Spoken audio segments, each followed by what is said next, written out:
my name is Mudasir Aqil. I'm CEO of FINCA Microfinance Bank. I've been in this role for the last 5 years. FINCA is one of the fastest growing microfinance banks in Pakistan. We have a branch network of 100 branches across 87 cities in Pakistan. We provide small loans and savings products to low income segment particularly of Pakistan, and we have a full suite of banking products on the deposit side for a regular banking customer also. In the last 5 years, we have served over 500,000 customers, and we have given more than 200,000 loans to micro and small enterprises and disbursed over 20 billion rupees and recovered 99% of them in this time frame. FINCA also globally is one of the largest global networks of microfinance organizations across 23 countries. So we are very excited about the work that we are doing here at FINCA. Part of the, I think, secret is that Pakistan has a great potential for microfinance to grow. 86% of the market does not have a formal banking relationship. So there is a tremendous need for financial services in the market. And traditionally, this is a segment that has been ignored by commercial banks. Secondly, I think we were able to put together a team which was committed and we set very clear milestones for us one after the other and successfully achieved them. So it's I think if you were to ask me, what has been one of the cornerstones for our rapid success, I would say that it is discipline and focus were really the two key reasons why we have been able to grow very rapidly. This institution was set up 8 years ago, right? So I joined 5 years ago, and the thought process was that before FINCA Microfinance Bank, the majority of the Pakistani microfinance sector was focused on just giving group loans to very low income entrepreneurs and farmers, predominantly in the rural market. Globally, this has already been validated that if you give a loan to the ultra poor, then a lot of that loan is used for sustenance. So they're essentially using that loan to, probably improve the quality of their, lifestyle by if, somebody is getting by with only one meal, maybe they can get a second meal. Maybe if the kids are not going to school, they'll go to school and so forth. But, if you work with the absolute bottom of the pyramid, then you're not really having an impact on employment. So if you actually work with a small enterprise or a micro enterprise that has gone above that level, then you see a very rapid impact on employment generation, which is a part of the mission of FINCA also, that it wants to alleviate poverty by creating new jobs. So there was a core focus on working with small and micro enterprises, not only in the rural segment, but also in the urban and peri-urban market, and then work with those people who have started their business and are in need to expand it. So that was the core thought process and the need in the market. That's how FINCA was formed.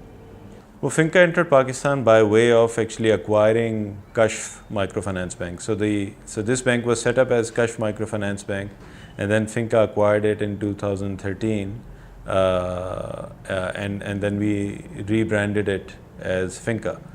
But as other foreign investment, FINCA had some apprehensions about the law and order and those kinds of things. But once they visited Pakistan, they were deeply impressed by, number one, the quality of talent. Our people are highly skilled. Our financial expertise of our professionals is very highly rated all over the world. They also saw that the law and order situation is not as dire as it is, painted in the electronic and digital media. And then they also, most importantly, were impressed by all the right ingredients are in place, right? From an infrastructure standpoint, from a regulatory environment standpoint, the stability of the financial markets and capital markets. So Pakistan, believe it or not, I mean, we are quite critical mostly of our country, but Pakistan actually is quite well placed from the sophistication of all of this infrastructure.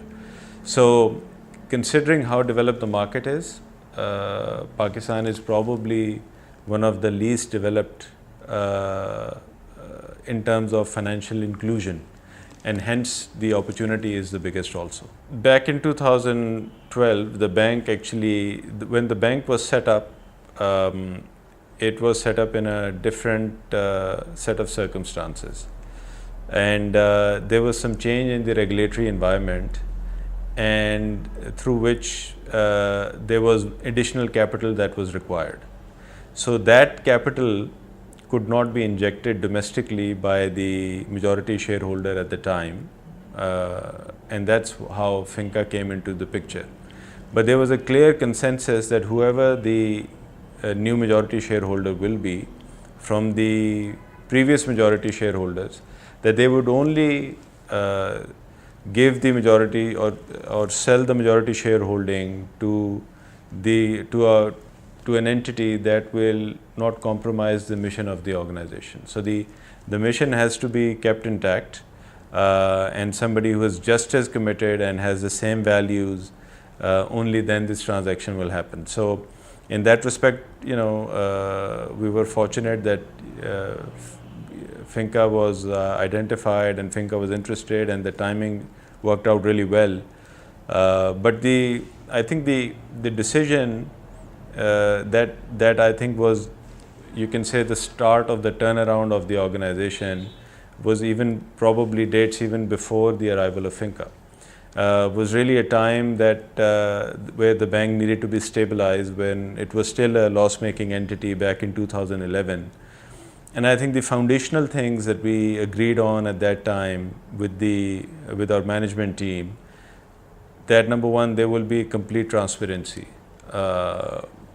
in terms of the progress that we're making. So, what needs to be done and who is doing what, and are we succeeding or are we not succeeding? So this information had to be very transparently communicated across the board to all levels of the organization. Secondly, we moved very incrementally. So it is very easy to inundate yourself by setting very lofty goals, and then you have to essentially build the structure brick by brick. So there was a very core focus on first building the competency, have clear focus on key priorities, fixing the pain points that were impacting the customers, and then most importantly, lift the morale of the team, get them focused on what needs to be done, celebrate lots of successes, small successes that we were having. So it's really a combination of all of these things, setting the culture right. So if you were to ask me to put it all in one category, I would say that this was all about setting the right culture. So it's a winning culture, and the decision of fixing the culture first, and then the results followed. So, well, I think we have exceeded all of our expectations. The bank has grown by roughly 400% in the last 3 years. So this is well above the projected growth of the organization. The profitability is about 3 times higher than what we projected 3 years ago. So we are doing, alhamdulillah, much better than what we anticipated. The risk, always with rapid growth, there is always a risk of, do you have the capacity to grow? So, it is very easy to grow things on a spreadsheet, but it's very difficult to grow things out in the field, and human capacity and the capacity of your team needs to be there also. So the biggest risk was that was the organization ready for such a rapid ascent? And then did we have the all of the various things in place? There was a lot of technology investments and technologically driven innovations that we have added in this time frame. So all of those things needed to work just perfectly also. So there were some of those risks that essentially they were all execution related risks. So by the way, so let me just clarify that the decision was not solely of the management. The decision essentially is of the shareholders, right? So the shareholders majority shareholder at the time decided in view of the regulatory requirements that it was not in a position to inject the necessary capital. The management acts on the decisions made by the shareholders, and so we were acting on the instructions of the board, and we had to work with identifying various different potential parties that we could work with to identify a new majority shareholder. And we did look at we tried to examine some of the options within Pakistan, but we didn't find the right party. I mean, there were many people. I mean, having a banking license is a very powerful thing to have. So it's not easy to get a banking license, and a lot of people were interested in acquiring the bank. But we wanted to make sure that first and foremost the mission of the organization is not compromised. So a lot of those parties were declined, and we agreed on FINCA because FINCA checked all the boxes. So we pretty much immediately after the bank was fully capitalized, we could then start expanding our branch network. So we had a multi-pronged strategy. One was that we would offer new products that we couldn't offer before, and secondly, we wanted to diversify our geographical presence. So, and enter into the agriculture lending market also, in addition to the urban and peri-urban markets that we were serving up until that time. All of those decisions were really to mitigate various types of cyclical risks that are inherent in the natural flow of the different seasons in the market. So for instance, when Pakistan's manufacturing sector was severely hampered due to the power crisis that was really probably at its peak in 2012 and 13, we had branched out into those segments of the market that were not power dependent. Similarly, we had diversified ourselves into markets when we entered the agri market that were not highly impacted because of the flood risk. So we were not in the Indus Basin only, but in other areas as well that were away from the potential flood damage, which is now happening quite regularly in the last few years. So we have to examine the market and then look at diversification of revenue sources from the products, and then look at the geographical diversity also. I mean, I think that's the biggest, in my view, reluctance to change is that as human beings we want to avoid uncertainty. So the biggest fear to resist change is that you don't know what would happen once in the post-change environment, right? So once you remove the uncertainty, or as much as you can, or you communicate and give people confidence that what is the reason to change, and what is the the worst that can happen, and here is the upside. You see that people actually start believing in change and embracing change also. And that goes back to the first thing that I mentioned about transparency. So there was a big focus on transparency and communication, and giving the team a lot of confidence that that change is hard, but at the same time, it is acceptable to make mistakes in the process. And all of us will grow in this process also as professionals and as individuals also.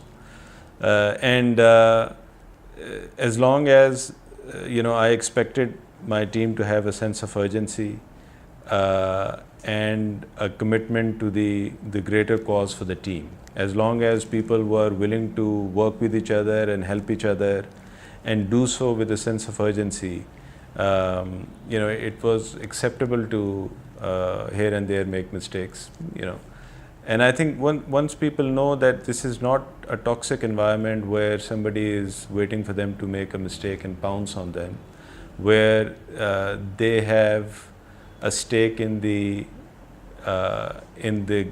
greater outcome that we are trying to achieve, then it's amazing that you see how the mindset changes and how people start to collaborate. Yeah, I mean, I think the capitalization of the bank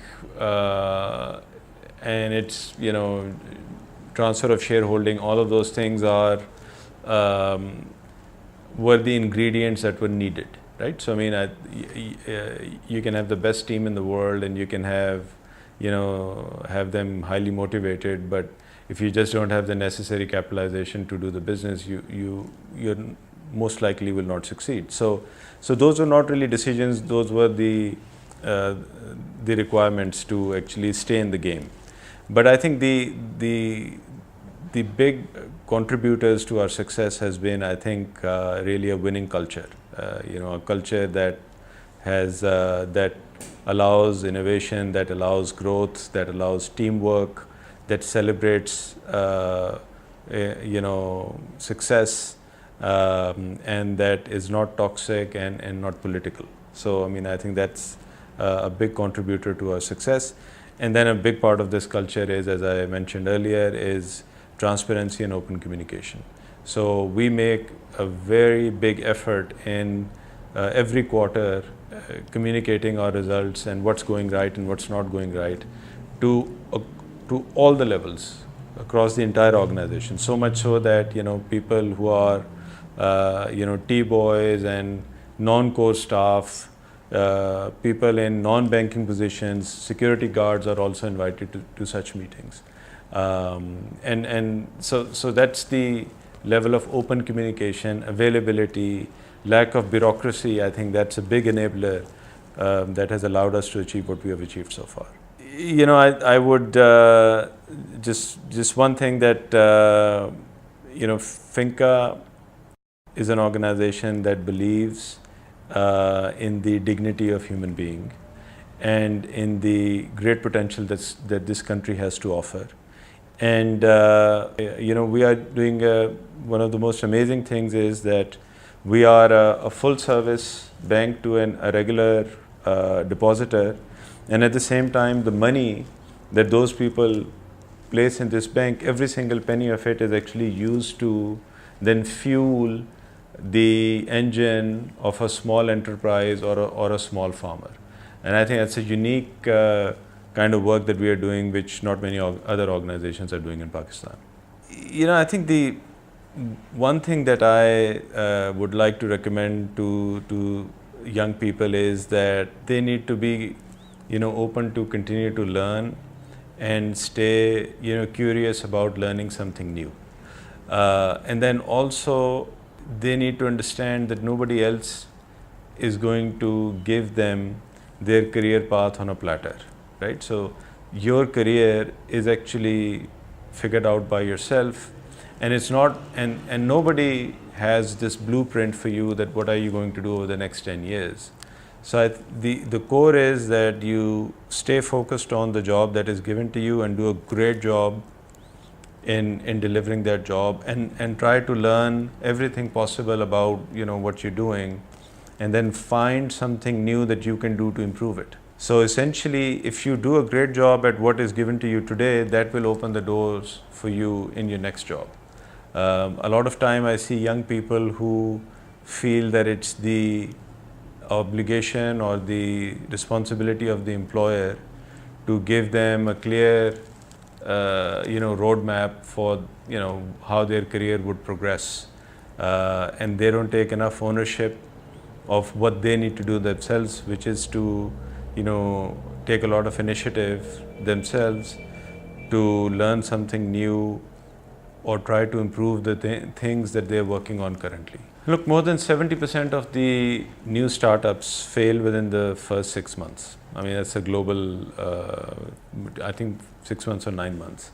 And that's a global data which applies to Pakistan also. So, when we back a venture, when we give investment or capital to a small or a micro enterprise, I'll tell you the 2 or 3 big things that we look at. The one thing that I want to look at first is that the business is generating enough cash that it can sustain the loan that is being given to it. So we want to give someone a loan so that they can make it bigger, but at the same time, their existing business should be able to sustain the pressure of that loan also. The second thing is that you have to have some of their own equity in the business.